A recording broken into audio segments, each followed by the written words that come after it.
สบายดีเนาะสำหรับคลิปวิดีโอนี้คอยก็จะมาแนะนำเนาะวิธีการไปลงภาษาเนาะหรือว่าการไปลง Google Service เนาะหรือว่าบริการของ Google Play นั่นเองนะ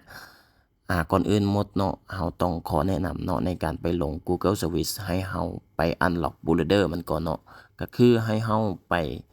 เปิดโปรแกรม Unlock Tool เนาะเพื่อที่จะไป Unlock Bootloader มันเนาะให้เราทำการค้นหารุ่นมันเนาะก็คือตัวนี้เป็นรุ่น Redmi 10A เนาะเราก็ทำการค้นหาคำว่า 10A หลังจากนั้นกด Unlock Bootloader เนาะตัวนี้ขออภัยเนาะพอดีค่อยไปกดRelock Bootloader มันเนาะก็คือเป็นการไปล็อก Bootloader มันนั่นเองนะฮะการปลดล็อก Bootloader มันแม่นอย่างเนาะก็คือสำหรับโทรศัพท์ทุกรุ่นเนาะที่ว่ามาแต่จีนเนาะถ้าเฮาบ่ปลดล็อก Bootloader มันจะบ่สามารถที่จะเอา ROM เนาะหรือว่าเฟิร์มแวร์ของทั่วโลกเนาะมาปลดมาแฟตเนาะหรือว่าเป็นระบบของROM ทั่วโลกมาแฟตไซนั่นเองนะฮะแต่ถ้าเฮาไป Unlock Bootloader เนาะมันจะสามารถที่จะรองรับROM ทั่วโลกเนาะหรือว่า ROM Global ที่ว่ามี Play Store แล้วก็ภาษาไทยหรือว่าภาษาทั่วโลกนั่นเองเนี่ยไปที่ Unlock Bootloader หลังจากนั้นกดปิดเครื่องโทรศัพท์ให้ดับสนิทเนาะเดี๋ยวเรารอแป๊บนึงเนาะให้โทรศัพท์มันเปิดเครื่องได้ปกติแล้วเราจะทำการปิดเครื่องอีกเทื่อนึงเนาะเนาะเดี๋ยวนี้โทรศัพท์ของเราก็ทำการเปิดเครื่องได้ปกติเนาะให้เรามาคลิกที่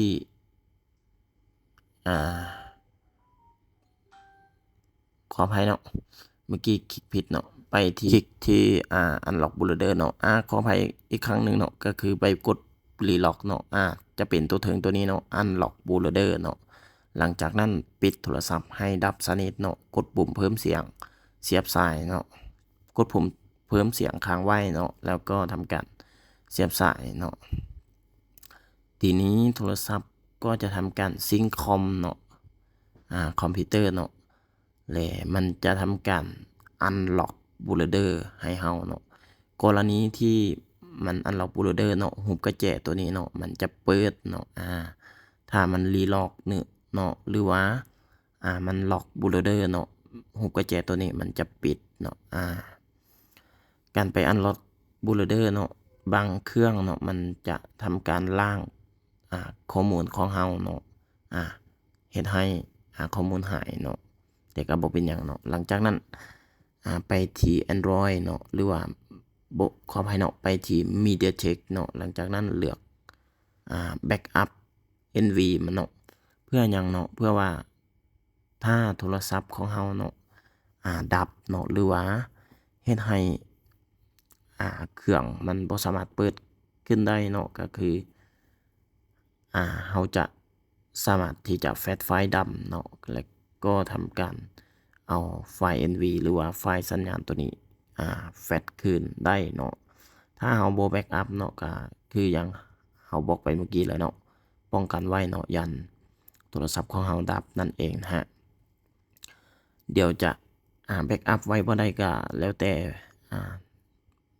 เฮาถนัดเนาะเดี๋ยวค่อยจะสร้างอีกโฟลเดอร์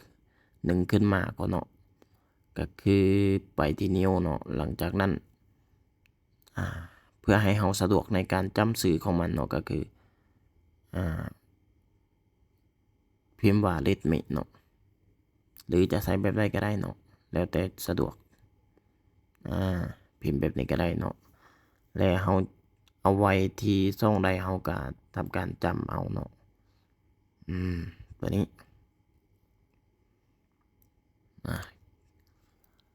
มันจะทำการ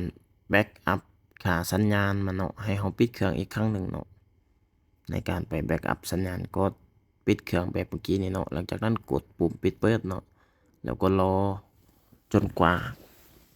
เครื่องมันจะซิงกับคอมเนาะ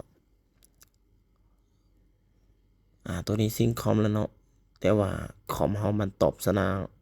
นองช้าหน่อยนึงเนาะมันจะรีดไฟล์อีกอย่างต่างๆเนาะ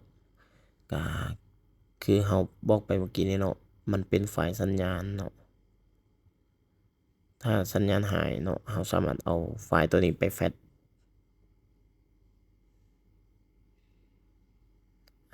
หลังจากเร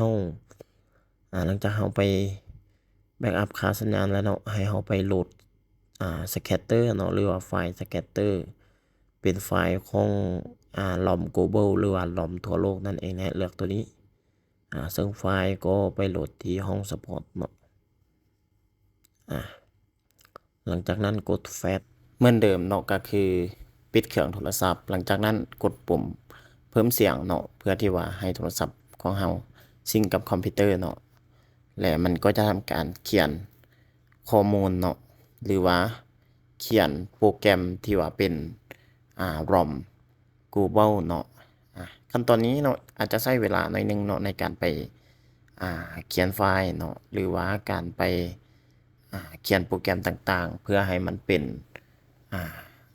ROM global อย่างที่เราบอกไปเมื่อกี้นี้เนาะก็คือไฟล์ super ตัวนี้เนาะหรือว่าไฟล์ system ตัวนี้อาจจะใช้เวลาต้นหน่อยนึงเนาะในการไปเขียน